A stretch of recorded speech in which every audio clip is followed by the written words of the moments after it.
Shalom, selamat pagi, saudaraku yang diberkati di dalam Tuhan Yesus Kristus. Jumpa lagi bersama dengan kami dalam Gracia Hope Compassion Channel. Saudara, saya bangun tadi pagi dengan tubuh yang sehat diberkati. Saya percaya juga saudara, pagi hari ini Anda juga bangun dengan tubuh yang sehat diberkati. Amin. Firman Tuhan katakan, diberkatilah orang yang mengandalkan Tuhan. Pagi-pagi benar, pada waktu hari masih gelap, mencari wajah Tuhan, maka kita pasti diberkati. Saudaraku yang diberkati, tadi pagi kami berdoa bersyafaat ya, jam 4 subuh bersama dengan teman-teman yang lain kami berdoa untuk bangsa ini. Saudara, kita prihatin untuk kondisi bangsa ini, ada begitu banyak terjadi pengurangan pekerja-pekerja ya atau PHK, banyak karyawan-karyawan dirumahkan. Saya berdoa kalau hal itu sedang menimpa saudara, pada hari-hari ini saya berdoa agar Anda dikuatkan, dan tetap mengandalkan Tuhan, dan tetap percaya bahwa di dalam Tuhan ada pengharapan, dan tetap jaga imanmu, jangan meninggalkan Tuhan Yesus oleh karena ada tawaran-tawaran yang menarik sesuai dengan kebutuhanmu. Tiba-tiba engkau mendapatkan tawaran lalu engkau menjual imanmu. Jangan, saudara. Tapi biarlah kita tetap menjaga hidup kita tetap tertuju kepada Yesus, mempertahankan iman percaya kita. Pada pagi hari ini kita akan merenungkan firman Tuhan, melanjutkan pembelaan Paulus tentang imannya, atau Paulus berapologetika, bagaimana dia mempertahankan iman di dalam Kristus Yesus apapun yang menjadi keadaannya, sekalipun dia terancam, dianiaya, dan dipenjara. Saudaraku yang diberkati, jangan jual imanmu karena kebutuhan, jangan jual imanmu karena aniaya, dan jangan jual imanmu, melainkan tetaplah beritakan Injil, baik atau tidak baik waktunya. Mari kita berdoa mohon pertolongan Tuhan sebelum mendengarkan firman. Terima kasih Bapa di surga, pertolonganmu aja dalam kehidupan kami siap mendengarkan firman-Mu, diberkatilah orang yang mengandalkan Tuhan. Dan barang siapa meremehkan firman, ia tidak akan luput, tetapi barang siapa memperhatikan firman, maka ia akan diselamatkan. Di dalam nama Yesus Tuhan, kami bersyukur. Haleluya. Amin. Saudara, firman Tuhan pada pagi hari ini terambil dari Kisah Para Rasul di akhir dari ayat 22, ayat 30, dan kita masuk di dalam pasal 23, ayat 1 hingga ayat 22, apologetika atau pembelaan iman Rasul Paulus, seri yang kedua. Demikianlah firman Tuhan, saudara. Paulus di hadapan mahkamah agama.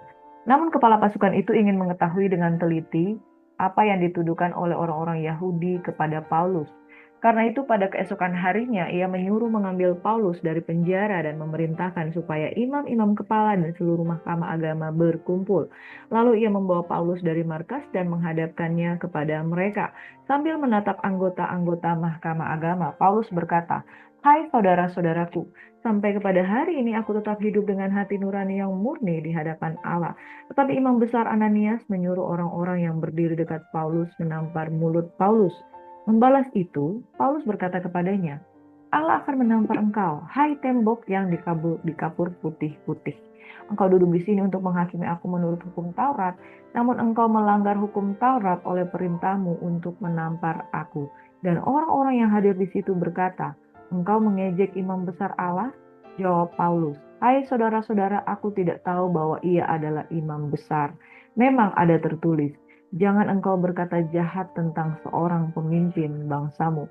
Dan karena ia tahu bahwa sebagian dari mereka itu termasuk golongan orang Saduki dan sebagian termasuk golongan orang Farisi, ia berseru dalam mahkamah agama itu, katanya, "Hai saudara-saudaraku, aku adalah orang Farisi, keturunan orang Farisi. Aku dihadapan di mahkamah ini karena aku mengharap akan kebangkitan orang mati." Ketika ia berkata demikian, timbullah perpecahan antara orang-orang Farisi dan orang-orang Saduki, dan terbagi-bagilah orang-orang banyak itu, sebab orang-orang Saduki mengatakan bahwa tidak ada kebangkitan dan tidak ada malaikat atau roh, tetapi orang-orang Farisi mengakui kedua-duanya. Maka terjadilah keributan besar. Beberapa ahli Taurat dari golongan Farisi tampil ke depan dan membantah dengan keras, katanya, "Kami sama sekali tidak menemukan sesuatu yang salah kepada orang ini. Barangkali ada roh atau malaikat yang telah berbicara kepadanya." Maka terjadilah perpecahan besar sehingga kepala pasukan takut kalau mereka akan mengoyak-ngoyak Paulus. Karena itu ia memerintahkan pasukan untuk turun ke bawah dan mengambil Paulus dari tengah-tengah mereka dan membawanya ke markas. Pada malam berikutnya Tuhan datang berdiri di sisinya dan berkata kepadanya, "Kuatkanlah hatimu, sebab sebagaimana engkau dengan berani telah bersaksi tentang aku di Yerusalem, demikian jugalah engkau hendaknya engkau pergi bersaksi di Roma. Makanya saudara, Kisah Rasul 1 ayat 8 berkata, engkau akan menjadi saksiku di Yerusalem, Yudea, Samaria, sampai ke ujung bumi. Yerusalem, Yudea, Samaria itu masih Israel. Tapi Tuhan menginginkan kesaksian itu sampai di ujung ujung bumi. Dari Yerusalem, Paulus diutus pergi ke Roma. Paulus mempertahankan imannya, mengungkapkan imannya, dan terjadi perpecahan pada waktu itu antara orang-orang Farisi, orang-orang Saduki, orang-orang di mahkamah agama dari berbagai latar belakang, untuk kemudian mereka memikirkan, apa yang dikatakan sebenarnya Paulus ini, membuat mereka mikir. Ketika mereka berpikir, terjadi perdebatan, dan pernyataan Paulus menggoncangkan keyakinan mereka bahwa sesungguhnya benar adanya ada kebangkitan orang mati. Orang Farisi mempercayai kebangkitan orang mati, orang Saduki tidak mempercayai kebangkitan orang mati. Tetapi dengan pernyataan Paulus yang berharap tentang kebangkitan orang mati, yang hidup di antara orang mati, saudara, kemudian mereka terjadi gejolak di sana. Sampai rasa-rasanya mereka akan mengoyak-ngoyak Paulus, orang-orang yang marah dengan dia, tapi ada orang-orang yang membela imannya. Bapak Ibu Saudaraku yang diberkati, ketika pernyataan Paulus melakukan pembelaan iman, terjadi pergolakan. Tapi satu hal yang penting di sini bahwa Yesus disaksikan di sana. Dikatakan bahwa engkau telah berani bersaksi tentang aku di Yerusalem. Itu yang Tuhan inginkan, keberanian untuk bersaksi.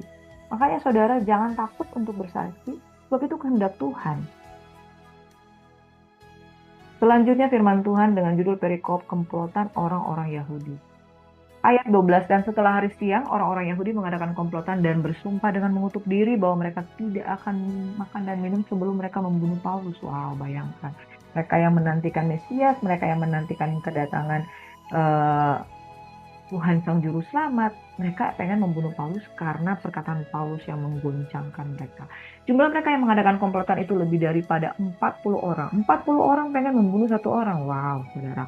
Mereka pergi kepada imam-imam kepala dan tua-tua bangsa Yahudi dan berkata, kami telah bersumpah dengan mengutuk diri bahwa kami tidak akan makan atau minum sebelum kami membunuh Paulus.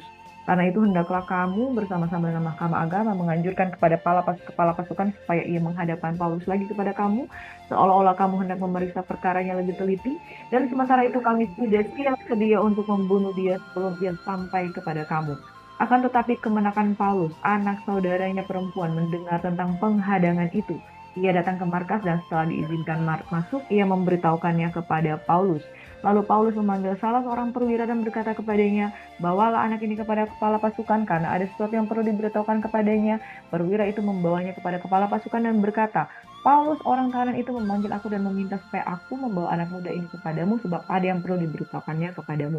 Maka kepala pasukan itu memegang tangan anak muda itu lalu membawanya ke samping dan bertanya, apakah yang perlu kau beritahukan kepadaku?